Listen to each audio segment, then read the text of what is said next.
नमस्कार, daily line के news file bulletin में आपका स्वागत है और मैं हूं आपके साथ शांभवी प्रभाकर। इस बुलेटिन में हम आपको बताएंगे पीएम मोदी आज यूएई में किन कार्यक्रमों में शामिल होंगे और बताएंगे सोनिया गांधी राजस्थान से राज्यसभा के लिए नामांकन कब करेंगी। इसके साथ ही बताएंगे दिल्ली कूच को लेकर किसानों का क्या कहना है। लेकिन उससे पहले एक नजर डालते हैं आज की हेडलाइंस पर। पीएम मोदी आज अबू धाबी के पहले हिंदू मंदिर का करेंगे उद्घाटन।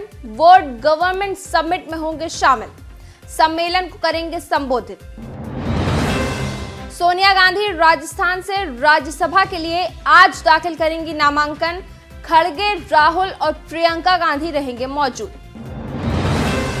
बिल्किस बानो केस में अब गुजरात सरकार पहुंची सुप्रीम कोर्ट, कहा आदेश से हटाई जाए राज्य के खिलाफ की गई टिप्पणियां। सपा नेता स्वामी प्रसाद मौर्य ने दिया राष्ट्रीय महासचिव पद से इस्तीफा। अखिलेश यादव को भेजा पत्र, लिखा भेदभाव के साथ पद पर रहने का कोई मतलब नहीं। पंजाब के किसानों का दिल्ली कूच का आज दूसरा दिन। शंभू और खनौरी बॉर्डर से हरियाणा में घुसने की कोशिश जारी। हरियाणा के 7 जिलों में बढ़ा इंटरनेट बैन। अब बात करते हैं आज की पहली खबर की।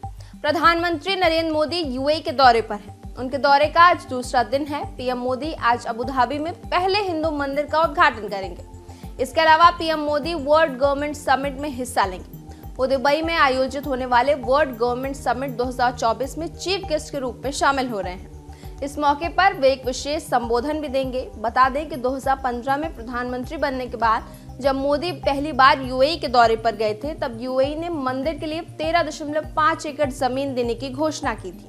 2019 में इस मंदिर के लिए 13.5 एकड़ जमीन और दी गई। रिपोर्ट के मुताबिक इस मंदिर के लिए एक मुस्लिम बिजनेसमैन ने भी 5 एकड़ जमीन दी है। ये मंदिर BAPS ने बनाया है। अबू धाबी का ये पहला मंदिर है।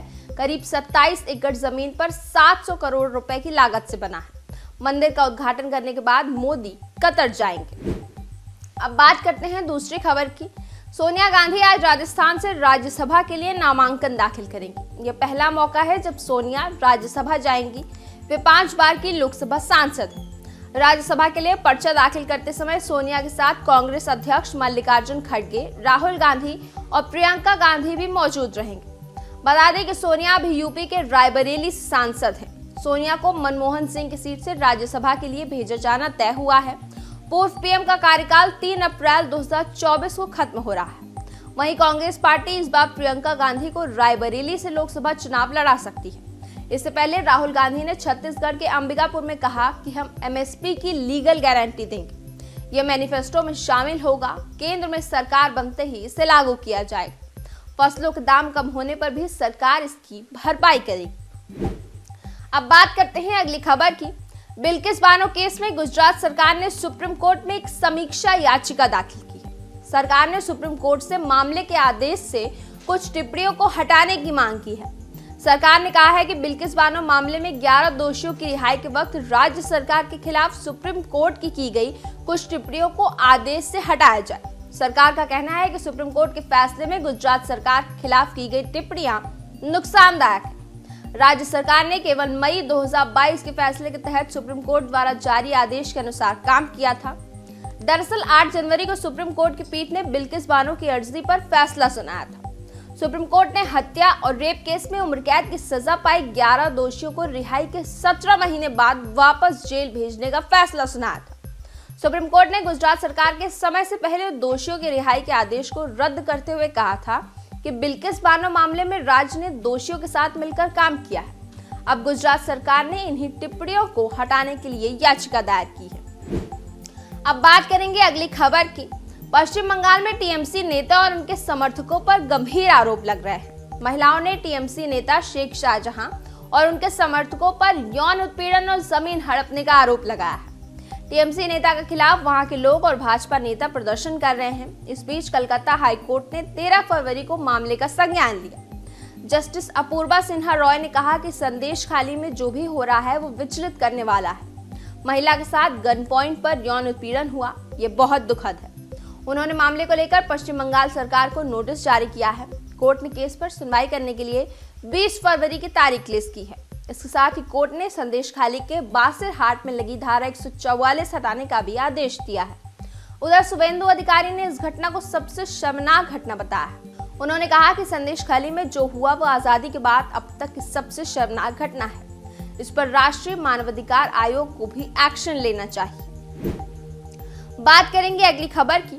पंजाब के किसानों का दिल्ली कूच का आज 14 फरवरी को दूसरा दिन है।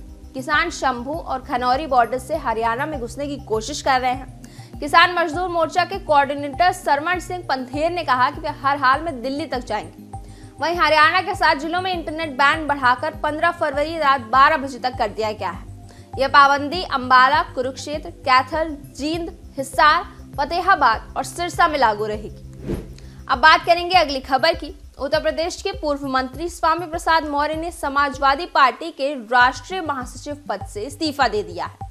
उन्होंने मंगलवार शाम पार्टी अध्यक्ष अखिलेश यादव को पत्र भेजा। स्वामी प्रसाद ने पत्र में लिखा, मैंने पार्टी का जनाधार बढ़ाने की हर कोशिश की। जब मैं पार्टी का जनाधार बढ़ाने के लिए कोई भी बयान देता हूं तो पार्टी के कुछ छोटे भैया और कुछ बड़े नेता इसे मौर्य जी का निजी बयान बताते हैं। बढ़ा हुआ जनाधार पार्टी का और जनाधार बढ़ाने का प्रयास और बयान पार्टी का ना होकर निजी कैसे?